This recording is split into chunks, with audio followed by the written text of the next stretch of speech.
اللہ تبارک و تعالیٰ ارشاد فرماتا ہے اقترب للناس حسابہم، لوگوں کے لیے حساب کا دن قریب ہے، وہ فی غفلت موردون، اور وہ غفلت میں منہ موڑے ہوئے ہیں۔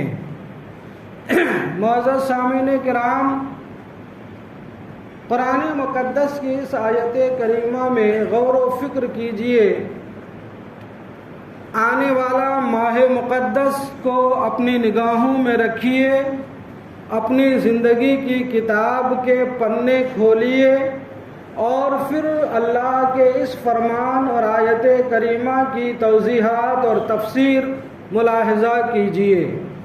اس آیت کریمہ کی شان نزول میں ایک قول یہ ہے کہ اللہ تبارک و تعالیٰ نے اس آیت کریمہ کو نازل فرمایا ان مشرکین اور کافروں کے تعلق سے جو مشرکین مکہ مرنے کے بعد دوبارہ اٹھائے جانے اور حساب و کتاب کے انکار کرنے والے تھے۔ اور دوسرا قول، چونکہ اس میں الناس کا لفظ عمومیت کا معنی پیدا کرتا ہے، تو اس سے مراد پوری کائنات کے لوگوں کو متنبع کرنا مقصود ہے، اور زمانے کے لحاظ سے کہ جو دن گزر گئے اور جو آنے والا ہے، جو گزر گیا وہ ختم ہو گیا، اور آنے والے اوقات کے حساب سے منزل یعنی حساب کا دن قریب ہے۔ ذرا آئیے ہم اس پر گفتگو کرتے ہیں، مفسرین کی نظروں سے اس پر نظریں ڈالتے ہیں۔ تو مفسرین فرماتے ہیں کہ لوگوں کو اس آیت کریمہ کی روشنی میں اپنی زندگی کی کتاب کا مطالعہ کرنے کی ضرورت ہے۔ کیوں ضرورت ہے؟ اللہ تبارک و تعالیٰ نے لوگوں کو عمومی طور پر مخاطب تو مشرکین مکہ ہیں، لیکن سارے کے سارے لوگ ہیں، اور آج ہمارا بھی حال مفسرین فرماتے ہیں اس دور پر فتن میں بسنے والے جینے والے مسلمانوں کی زندگی کا آپ مطالعہ کریں تو معلوم ہوگا کہ ہمارا بھی حال یہ ہو چکا ہے کہ جب ہمیں قبر کی سختی سے ڈرایا جاتا ہے، ہمیں موت کی سختی سے ڈرایا جاتا ہے، ہمیں قیامت کی ہولناکیوں سے ڈرایا جاتا ہے، ہمیں روز جزا کے حساب و کتاب کی سختی سے ڈرایا جاتا ہے، تو بجائے ہم عبرت حاصل کرنے کے، نصیحت حاصل کرنے کے، ہم منہ موڑ کر دنیا میں لگ جاتے ہیں اور دنیا میں گم ہو جاتے ہیں، دنیا کے کاموں میں لگ جاتے ہیں، جبکہ قیامت ہونا حق ہے، حساب و کتاب ہونا حق ہے۔ اور اس حقانیت کا عالم یہ ہے کہ جب قیامت قائم ہوگا، حساب و کتاب ہوگا، تو حساب کہتے کسے ہیں؟ حساب کہتے اس کو ہے مسلمانوں کہ اللہ تبارک و تعالیٰ نے ہمیں بدن دیا، رب نے ہمیں جسم دیا، رب نے ہمیں کھانے پینے کی چیزیں دیا، رب نے ہمیں برتنے کے لیے بہت اقسام اور انواع کی نعمتیں عطا فرمایا۔ ان ساری چیزوں کا حساب اللہ تبارک و تعالیٰ قیامت کے دن ہم سے لے گا۔ حدیث رسول ملاحظہ کیجئے، پیغمبر علیہ السلام فرماتے ہیں جب قیامت کا دن قائم ہوگا، رب کی عدالت میں لوگوں کو کھڑا کیا جائے گا، تو وہ بندہ چار چیزوں کا حساب دینے سے پہلے وہاں سے بال برابر ہل نہیں سکتا، وہاں سے ٹل نہیں سکتا۔ وہ کیا چیزیں ہیں؟ اللہ تبارک و تعالیٰ سب سے پہلے اس بندے سے پوچھے گا کہ میں نے تمہیں زندگی عطا فرمائی تو بتاؤ تم نے اپنی عمر کہاں گزاری؟ دوسرا سوال ہوگا تمہیں علم دیا گیا تو کیا تم نے علم کے مطابق عمل کیا یا نہیں کیا؟ تیسرا سوال ہوگا کہ تم نے روزی کہاں سے کمایا اور کہاں خرچ کیا؟ اور چوتھا سوال یہ ہوگا کہ تم نے اپنی عمر اور اپنے دن کہاں گزارے؟ اللہ اکبر! ان ساری چیزوں کا حساب و کتاب ہوگا۔ اب آئیے ذرا اس کی تفسیر امام غزالی حجت الاسلام فرماتے ہیں کہ اے لوگو، اے لوگوں تمہیں تمہارے رب کریم سے کس چیز نے غفلت میں ڈالا ہوا ہے؟ کس چیز نے تمہیں غفلت میں ڈالا ہوا ہے؟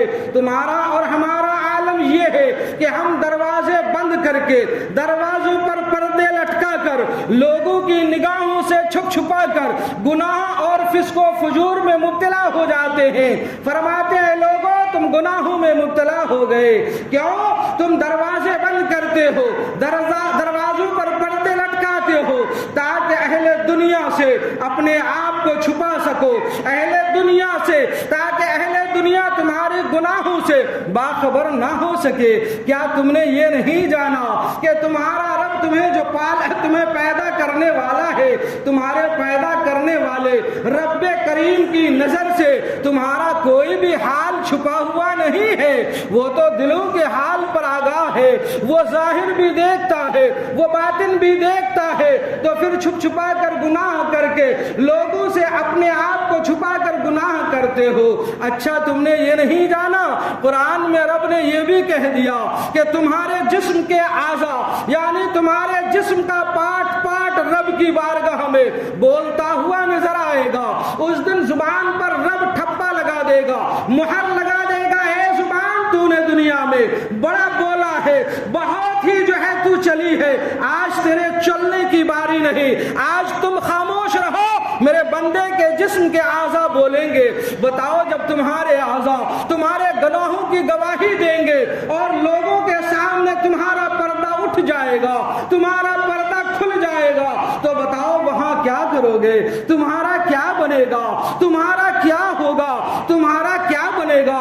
حالانکہ قرآن تو دیکھو، رب نے تمہاری ہدایت کے لیے اپنے حبیب و محبوب جناب محمد الرسول اللہ صلی اللہ تعالی علیہ وسلم کو مبعوث فرمایا۔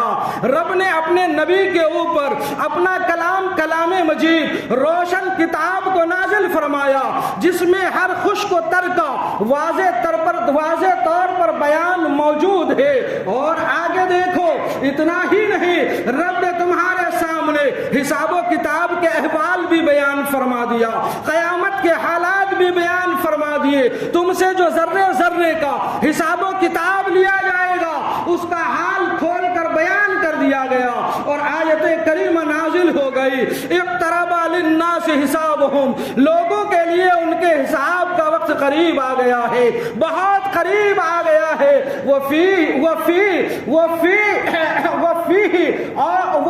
اور وہ شخص جو ہے فی غفلت میں موردون، اپنا منہ موڑا ہوا ہے، یعنی غفلت کا عالم یہ ہے کہ وہ بجائے نصیحت حاصل کرنے کے، خدا کا ڈر پیدا کرنے کے، وہ دنیا میں لگا ہوا ہے۔ ابھی سامنے آنے والے ماہ مقدس آنے والے ہیں، یہ ماہ مقدس سے پہلے ہمیں شب برات کی رات دی جاتی ہے۔